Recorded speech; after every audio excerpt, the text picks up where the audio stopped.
यहाँ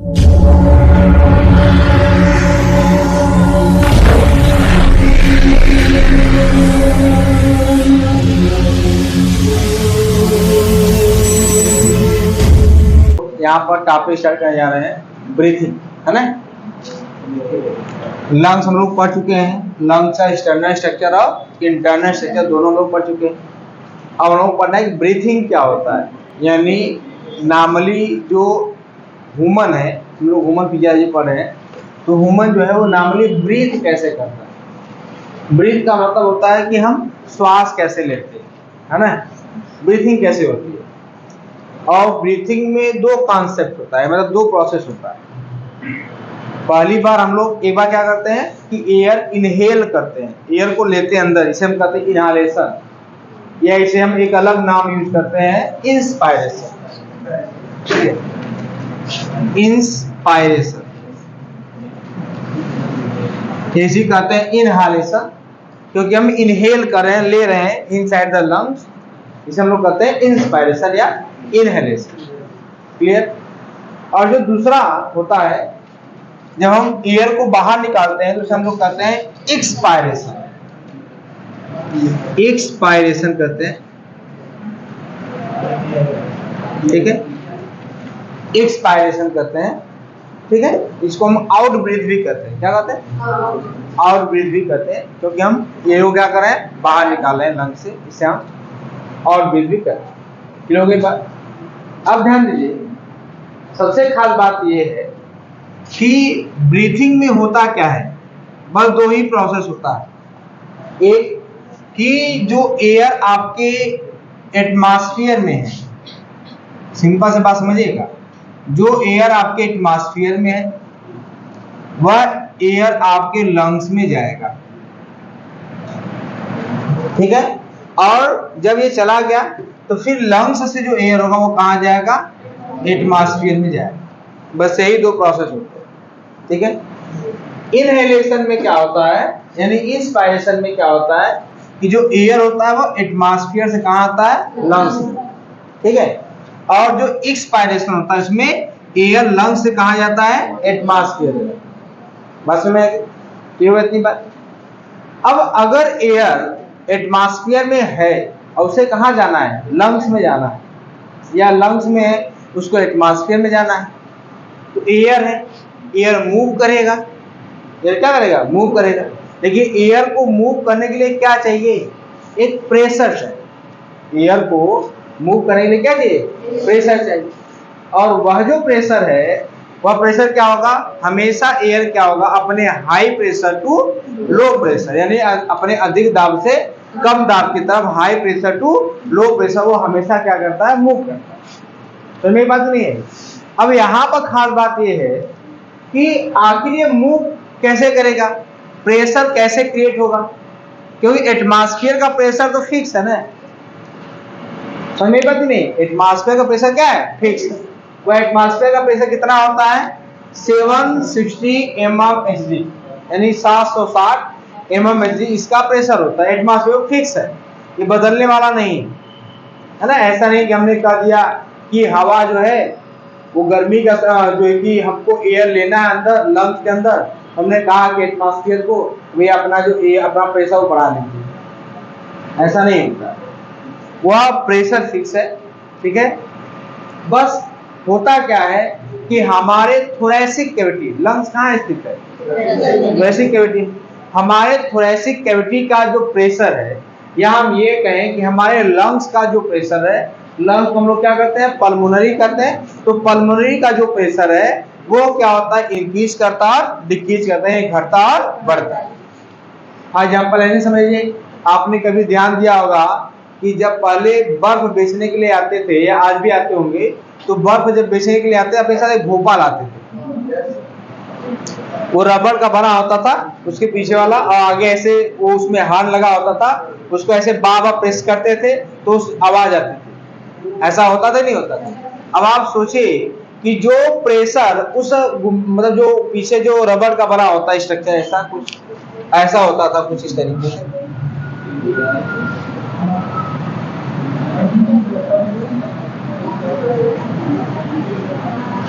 ऐसा है ना, ये पीछे रबर, इसको ऐसे प्रेस करते हैं, रबर का बना होता है, इसको प्रेस किया जाता है, साउंड आगे से क्या होती है, आती है ना। तो सोचने वाली बात ये है कि यह जो रबर है इसका तो अपना प्रेशर है ना, और इस एटमॉस्फेयर का अपना प्रेशर है कि नहीं है। इस एटमॉस्फेयर का प्रेशर तो घटने या बढ़ने वाला है नहीं, लेकिन किसका प्रेशर घटेगा बढ़ेगा, इस रबर का। जब इसको प्रेस किया जाएगा तो प्रेशर क्या हो जाएगा, बढ़ जाएगा, किसका, रबर का, यानी इसके अंदर के एरिया क्या हो जाएगी, कम हो जाएगी, इसका प्रेशर क्या हो जाएगा, बढ़ जाएगा। और जैसे ही प्रेशर बढ़ेगा तो एयर कहाँ आएगा, बाहर आएगा, और जब बाहर आएगा तो साउंड क्या होगी, प्रोड्यूस। फिर जब छोड़ दिया जाएगा फिर इसके अंदर का प्रेशर क्या हो जाएगा, कम हो जाएगा, क्योंकि एयर कहाँ चली गई, बाहर चली गई ना, प्रेशर फिर कम हो गया।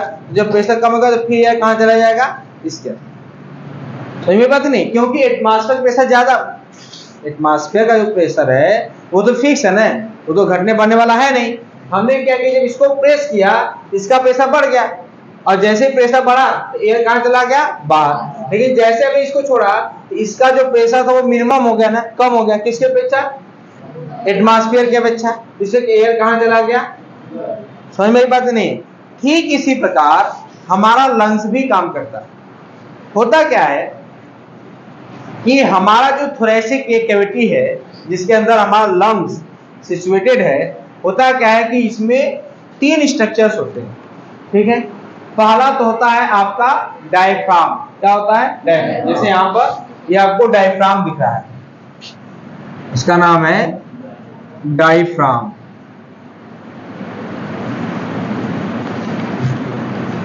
डायफ्राम, इसको डायफ्रैगम भी कहते हैं, तो डायफ्राम है, ये डायफ्राम, ठीक है, ये डायफ्राम है। डायफ्राम नॉर्मल केस में, यानी जब कोई भी प्रेशर नहीं क्रिएट होता है नॉर्मल कंडीशन में, न एक्सपायरेशन न इंस्पायरेशन, नॉर्मल केस में क्या होता है कि इसका शेप कैसा होता है, डोम शेप। कैसा होता है, डोम शेप, इस तरीके से होता है, डोम शेप होता है, ठीक है, किसका, डायफ्राम। डायफ्राम अगर कोई पूछे क्या है तो कह दीजिए कि डायफ्राम एक मस्कुलर स्ट्रक्चर है ना, जो सेपरेट करता है थोरेसिक कैविटी और एब्डोमिनल कैविटी। समझ में, डायफ्राम क्या है, diaphragm is a muscular structure which separate the thoracic and abdominal cavity। Clear हो गई बात, समझ में बात नहीं। अब देखिए ध्यान से, यह जो आपका डायफ्राम है, ये जो आपका डायफ्राम है आपको दिख रहा है, इसका नॉर्मल केस में कैसा शेप है भैया, डोम शेप। अब यहाँ पर ये जो पहला फिगर है, यानी फिगर नंबर जो ए है, इसमें देखिए एटमॉस्फेरिक प्रेशर कितना है, 760 mmHg है, और इंट्रा पल्मोनरी प्रेशर कितना है, 760 mmHg ही है, यही है ना। तो कहने का मतलब क्या है, यहाँ पर इस केस में न तो एयर अंदर जा रहा है न तो एयर बाहर जा रहा है, ये क्वाइट कंडीशन में, शांत अवस्था में, यानी रुका हुआ है, न एयर अंदर जा रहा है न तो एयर कहाँ जाएगा, बाहर। हो गई बात। अब देखिए फिगर नंबर बी में क्या हो रहा है, फिगर नंबर बी में ये हो रहा है कि जो एयर हो रहा है वो कहाँ जा रहा है भैया, एयर लंग्स के अंदर, लंग्स के अंदर एयर जाएगा, उसे हम क्या कहेंगे, इंस्पायरेशन कर देंगे। अगर एयर एटमॉस्फेयर से लंग्स में जाएगा उसे क्या कहेंगे, इंस्पायरेशन कहेंगे। इसमें होता क्या है, आखिर एयर लंग्स के अंदर जाता कैसे है, इसमें होता क्या है कि एटमॉस्फेरिक प्रेशर हमने बताया कभी ये बदलने वाला है नहीं, कितना है, 760 mmHg।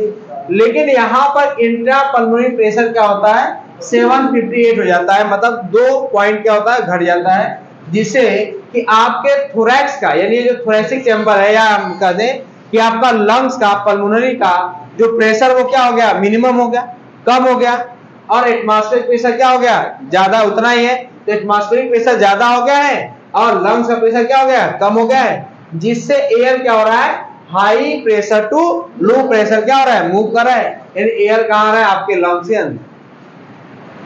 समय बात नहीं, क्लियर हुआ।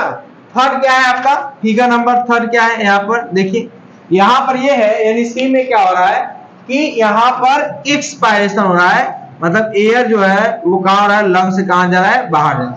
और जब एयर लंग से बाहर जा रहा है, क्यों जा रहा है, क्योंकि देखिए यहाँ पर इंट्रा पल्मोनरी प्रेशर कितना है, 762, ठीक है, और यहाँ कितना है, 760, इसका घटने बढ़ने वाला है नहीं। तो जब एयर आपके लंग्स का ज्यादा है और एटमॉस्फेयर क्या है, कम है, तो ऐसी स्थिति में क्या होगा, एक्सपायरेशन होगा, क्योंकि एयर हमेशा कहां से फ्लो करेगा, हाई प्रेशर टू लो। समझ बात, इतनी क्लियर हो गई बात। अब यहाँ पर सबसे जो इंपॉर्टेंट चीज ये है कि आपके लंग्स का प्रेशर घट और बढ़ क्यों रहा है, यानी इंक्रीज क्यों हो रहा है और डिक्रीज क्यों हो रहा है, ये जानना जरूरी है। ये जान लेंगे आपको समझ में आ जाएगा। होता क्या है, जब नॉर्मल होता है तो जो डायफ्राम होता है उसका डोम शेप होता है, ठीक है। अब डोम शेप कैसे हुआ, होता क्या है कि जब नॉर्मल कंडीशन में आपका रहता है कौन, लंग्स रहता है, मतलब ये डायफ्राम रहता है, तो होता क्या है, इन केस ऑफ इंस्पायरेशन जो आपका डायफ्राम होता है वह क्या होता है, anterior and posterior, anterior and posterior axis पर क्या होता है, ऐसे एक्सपैंड कर जाता है। क्या कर जाता है, एक्सपैंड कर, देखिए यहाँ पे एक्सपैंड कर गया, जो डोम शेप था वो क्या हो गया, एक्सपैंड हो गया, इसमें कॉन्ट्रैक्ट हो गया। सीधे कह देंगे कि कॉन्ट्रैक्ट हो गया, क्योंकि नॉर्मल शेप वैसा होता है तो कॉन्ट्रैक्शन के शेप में ऐसा हो गया, एक्सपैंड कर गया। और जैसे एक्सपैंड किया तो बताइए क्या आपके थोरैसिक कैविटी का जो वॉल्यूम था, जो एरिया था, वो बढ़ा कि नहीं बढ़ा, बढ़ गया ना, इंक्रीज कर गया नहीं कर गया, पहली बात।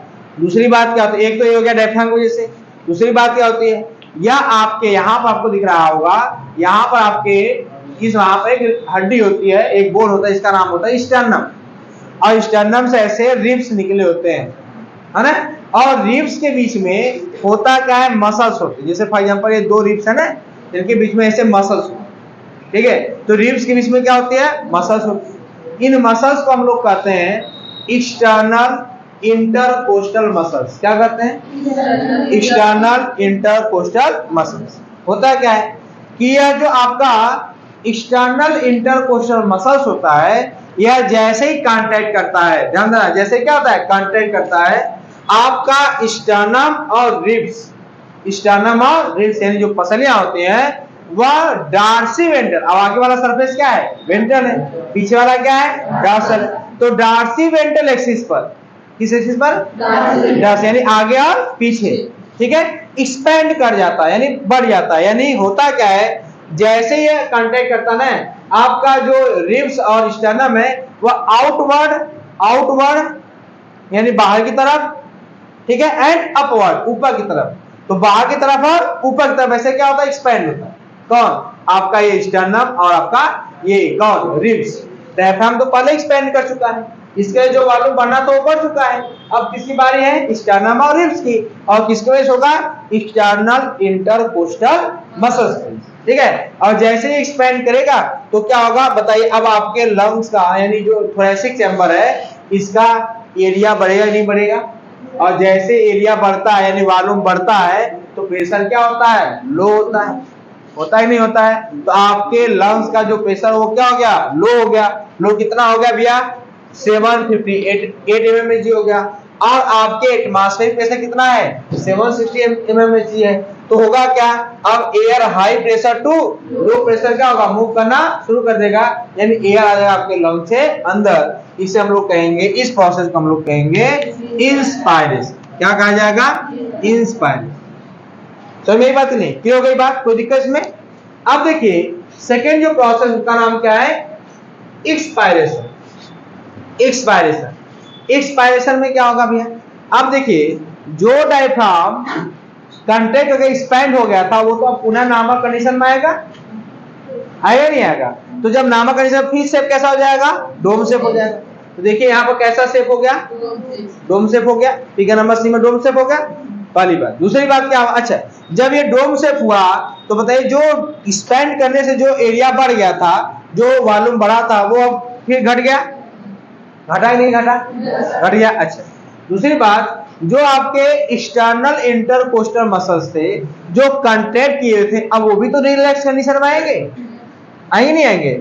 और जो आपका स्टर्नम और रिब्स जो आउटवर्ड एंड अपवर्ड मूव किए थे, ठीक है, वो आप पुनः अपने नॉर्मल कंडीशन में आएंगे, आएंगे कि नहीं आएंगे, आएंगे ना, ठीक है। और जैसे ही आएंगे तो बताइए आपके लंग्स का प्रेशर बढ़ेगा नहीं बढ़ेगा, एरिया कम हो गया, और एरिया जब कम हो गया, वॉल्यूम जब कम हो गया तो प्रेशर क्या हो जाएगा, हाई। अब बताइए आपके इंट्रापल्मोनरी प्रेशर कितना हो गया, 762 mmHg, और आपके एटमॉस्फेरिक प्रेशर कितना है, 760 mmHg, है या नहीं है ना। अब बताइए एयर कहां से कहां मूव करेगा, high pressure to low pressure, तो एयर आपके लंग से कहां चला जाएगा, एटमॉस्फेयर में चला जाएगा। तो यह प्रोसेस क्या होगा आपका एक्सपायरेशन, क्योंकि एयर कहाँ गया, लंग से एटमॉस्फेयर में गया, इसलिए इसको क्या कहा जाएगा, एक्सपायरेशन। और यहाँ पर देखिए फिर आपका नामकरण आ गया। ठीक है, तो इसी प्रकार से बार बार क्या होगा, एक्सपायरेशन होगा और इंस्पायरेशन होता है। सही में बात नहीं, क्लियर हुआ, कोई दिक्कत इसमें नहीं। अब एक बात और ध्यान दीजिए, यह जो आपका ये ब्रीथिंग है, यह ब्रीथिंग जो है वह क्वाइट कंडीशन के लिए, मतलब सामान्य अवस्था के लिए, जब आप कोई हार्ड वर्क नहीं कर रहे हो, नॉर्मल स्थिति में हो जैसे आप इस समय है, यह इस प्रकार से होता है। ठीक है, जब होता क्या है, जब हम कोई हार्ड वर्क करते हैं तो उस समय क्या होता है कि आपका थोरेसिक मसल्स और abdominal muscles, both muscles are attached, दोनों क्या होते हैं, जुड़े होते हैं, जिसके वजह से क्या होता है कि जब आप डीप ब्रीथिंग करते हो, गहरी सांस लेते हो, तो होता क्या है कि आपका थोरेसिक मसल्स तो मूव करता ही करता है, उसके साथ साथ एब्डोमिनल मसल्स भी क्या करता है, मूव करता है। समझ में बात नहीं आई, बात क्लियर, समझ में बात नहीं क्लियर हुआ ना। तो ये प्रोसेस है किसका, एक्सपायरेशन और इंस्पायरेशन। कोई दिक्कत किसी को नहीं ना, यही क्या आपका ब्रीथ, क्लियर।